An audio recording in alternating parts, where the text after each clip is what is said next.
my name is Lindy Sherries and I used to be a Sangoma. In this channel, I talk about everything, guys. Abokorobela, the secrets that we were taught not to share with you guys, how we used to trick you guys, the spirits, how everything works when you go to a Sangoma for consultation, yamatambo. So whether you believe in God or don't believe in God, please check out this channel so we can talk about it. If you believe in God, let's share the gospel. If you don't believe in God, you can check out the channel too. I want to hear your opinion, and I want people to actually share their opinion, not insulting me without saying why. Thank you, and I'll see you on my channel.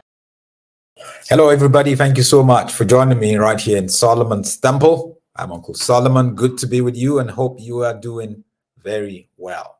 Thank you for joining me. Make sure you subscribe to the YouTube channel, share the videos with other people, like the videos, and importantly, comment in the comment section. We need some interaction, isn't it? Just like Bongani. Bongani is a devout viewer. You're always here, man. Thanks so much for your support and all that you're doing. I hope you had a great Sunday yesterday, managed to serve or to be able to gain something from church. That's very important. True gospel. I see you all the way from Pulukwani in South Africa, and also there's Elia saying hi, uncle. Hi to you too, Elia. Good to have you guys here. Good to have you all the way. Impact Africa. Awesome to have you here. Ken Ford, you are here. Yes, false prophet indeed. Mluleiki, morning to you. Ponso from Botswana. And there is Elia, you're from Tanzania, right? And in True Talk Productions. Good to have you here. Rebecca, also awesome to have you here from the east of Johannesburg. Phosphorus. Good day to you also, Boyd Johnson. Always here to support. Appreciate it. So, Bushiri's world is crumbling gradually when he's trying to protect his ill-gotten wealth, but everything is coming down now on him. Everything is coming down on him. Why? Because, you see, before Bushiri absconded, before he ran away, he had businesses and properties and all that. And some of this money that he used to accumulate all these things are ill-gotten wealth. He defrauded people to get this money, right? So that's the first phase. But the second phase is, unlike so many other African countries, in South Africa, basically, when the government go after you, they would seriously go after you. So Bushiri's one of his properties in a very exclusive area called Blue Hills in Midrand, South Africa, in Johannesburg. He bought for millions. I think it's worth almost like 8 million rands now. Now he's losing that property because of the debt that he has accumulated. This is the property.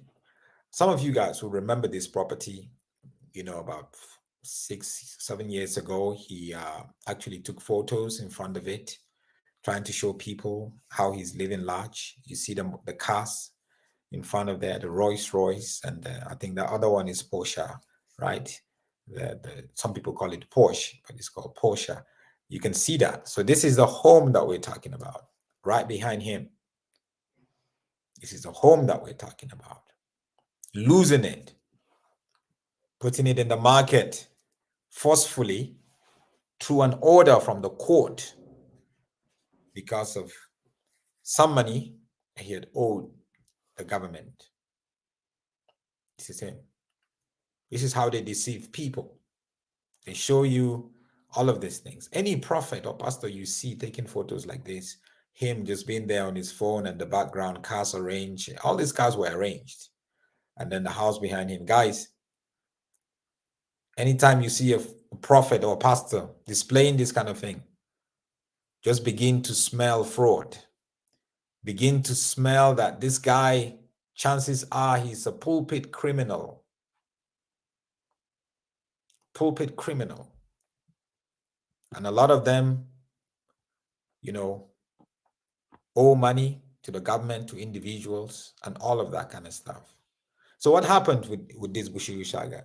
Well, let me read for you news that just came out. It says financial woes pile up for fugitive pastor of the Enlightened Christian Gathering Church, ECG, that is Sepesh Bushiri, the city of Johannesburg. So the city itself has added another burden on Bushiri. you know, and his multi-million rand house in affluent Blue Hills is going to be auctioned, right? Because he owes them R1 million in unpaid municipal services, rates, and taxes that the property has accumulated. So he wasn't paying his taxes and rates. He wasn't paying for the municipal services, like water and all that kind of stuff. He wasn't paying. So now they're left with no choice but to sell the house. We know Bushiri accumulated his wealth, a lot of his wealth, through church funds, his pyramid investment scheme, through the hotel that he said he had is it like, what do you call it? SB hotels. That's it. So the High Court now is saying this property would have to be sold to be able to recuperate the 1.4 million, the levies. He hadn't paid. And you know what? The city of Johannesburg, the government has been sending him messages since 2022, 2 years ago.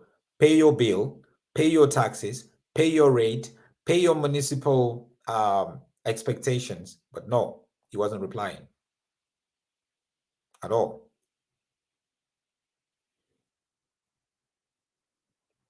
You also remember he's losing his church because of stuff that he had, the building he hasn't kept to his side of the deal.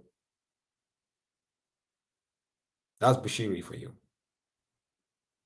And looking at all of this, we always have to know the way these guys operate.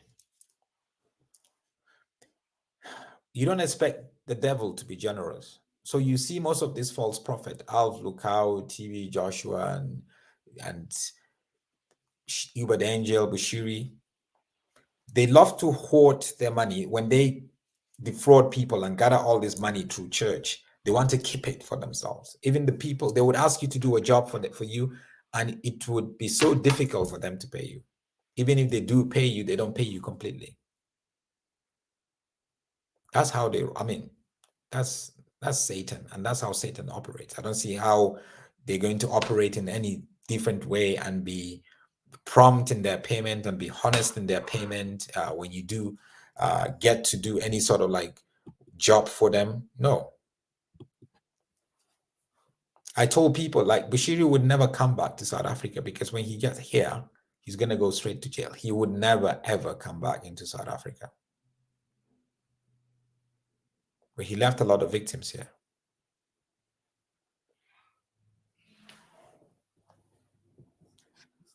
He left a lot of victims.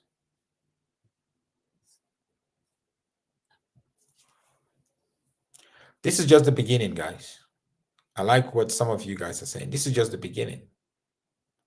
One by one and one by one. My prayer is Bushiri would be arrested just through a careless mistake. Maybe he tries to leave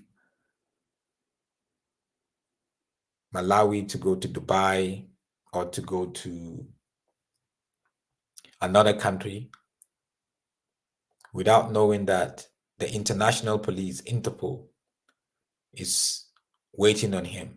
That way, that's the only way he's going to come back to South Africa, forcefully brought down to South Africa to face the music. The things that we acquire through fraudulent means, the things that we acquire through dishonesty, it will vanish, guys. It's only going to put you into trouble. It's better for you to manage what you have. That's it. So we have to understand that. These pastors and prophets will tell you in 3 days, God is going to do this. You're going to become a millionaire. You're going to do this. They became millionaires because they were stealing from you. So you don't steal from people. So why do you think you're going to become a millionaire like them? God could make you a millionaire through your hard work, through your wisdom and doing business or whatever. But the bottom line is, guys, ill-gotten wealth wouldn't last at all. And it's actually going to cause you pain and your family pain. That's what it is. And I'm glad that Bushiri's empire, for those of you who came late, this is the house that we're talking about. You remember this famous house that he showed some years ago? This is the famous house. Going under the hammer to recover people's money, government's money. Very dishonest man. And his day is coming very, very soon. More losses. We want to see him in prison. We want to see him in prison. That's where he belongs. He needs to go and pay the price for defrauding people over 100 million rand.